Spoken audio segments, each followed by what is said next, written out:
do the February 6th review for Impact Wrestling. The show started out with a really, really good match, surprisingly, between the Monster Abyss and Eric Young. You know, this match was just like a classic. I wasn't expecting too much from it, but watching it, there were some pretty crazy points in that match, and I'll get right into it. You know, it was a Monsters Ball match, which is pretty much a no disqualification or Extreme Rules match. All I gotta say is that the Monster Abyss grabbed a bag of thumbtacks, spread it all over the ring.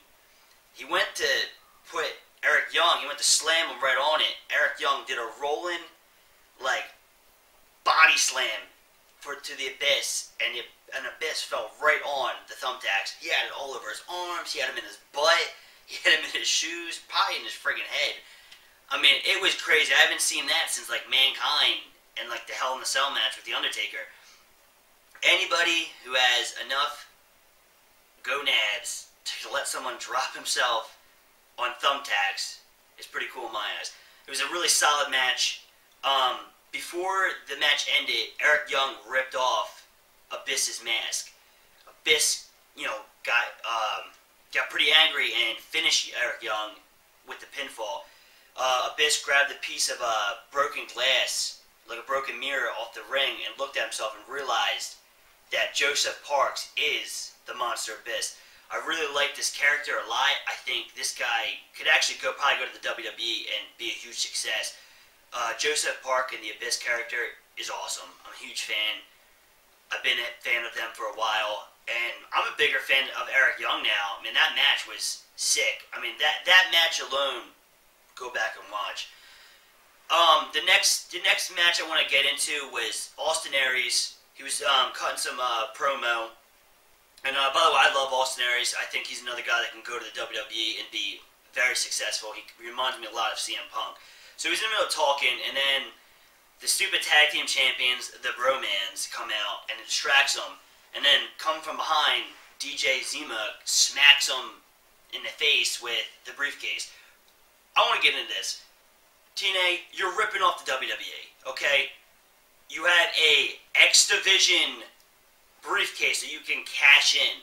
It's a Money in the Bank briefcase. You're ripping them off. Write your own material. It's stupid. I gotta be real honest with you. So DJ Zima hands in the briefcase. DJ Zima is now cashing in his X Division briefcase. Oh, wow. We haven't heard that.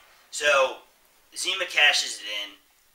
They fight for a little bit, and then Aries drops him on his head, pins him, remains X Division champion. Stop ripping off the WWE. It's stupid. The WWE made it first. Just because yours isn't called the Money in the Bank doesn't mean it's yours. It's dumb. The next was MVP made a match between Kurt Angle and Magnus, the World Heavyweight Champion. I like these two a lot. I mean, Kurt Angle's a legend. You know, he's actually going to be inducted into the TNA Hall of Fame, which is, you know, congratulations, Kurt. It's pretty cool. I'm a real big fan of his. And I really like Magnus. I've had since he's broke out in the scene. And I think he's really good. I like him as champion. You know, he's doing a pretty good job as heel. And, you know, so they were going back and forth, and Kurt Angle grabs his signature ankle lock. He's about to finish Magnus, you know, going to put a pretty good statement that, you know, he's the next guy in line. And here comes EC3. He's making a save for Magnus. He hits Angle in the leg and his injured knee and starts going to town, so beating his leg in. And, you know, I don't know if that's going to start up a feud between EC3 and Kurt Angle, but I'd be cool with it, you know. At least they're doing something with EC3. I just hope Kurt Angle beats him up, though. But at the end of the match, Kurt Angle, he's carried away in a stretcher.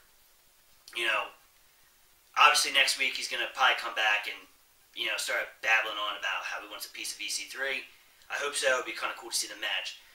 And then the main event was between Samoa Joe and the It Factor, Bobby Roode, for the #1 Contenders match.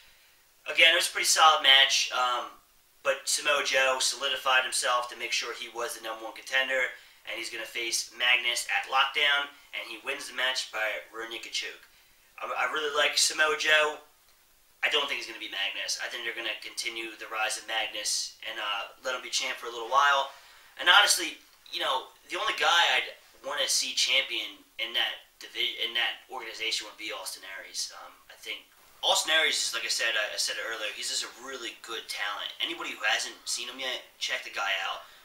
He's exactly what you would want as the face of your company. I'm really, really a big fan of Austin Aries. I would say AJ Styles, but, you know, they didn't re-sign him, which is a huge mistake. AJ Styles is another guy who's amazing, but that's for another video. But, yeah, 2 requests for TNA. 1, fire Rockstar Spud. Don't ever let the guy get back on TV. He's horrible. And 2, get rid of the Dudley brother. I don't understand it. You got Bully Ray in your company, but yet you let guys like AJ Styles and Sting leave. You guys gotta get your priorities straight.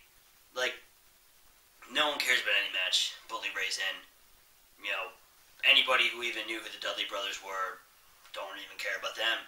So, TNA, get rid of Spud, get rid of Bubba, Bubba Dudley, and get back Sting if you can. If not, let him go to the WWE, because either way, I'm happy.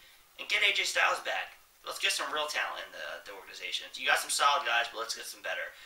Anyways, please guys, subscribe, like, any comments, any requests, let us know. Thank you.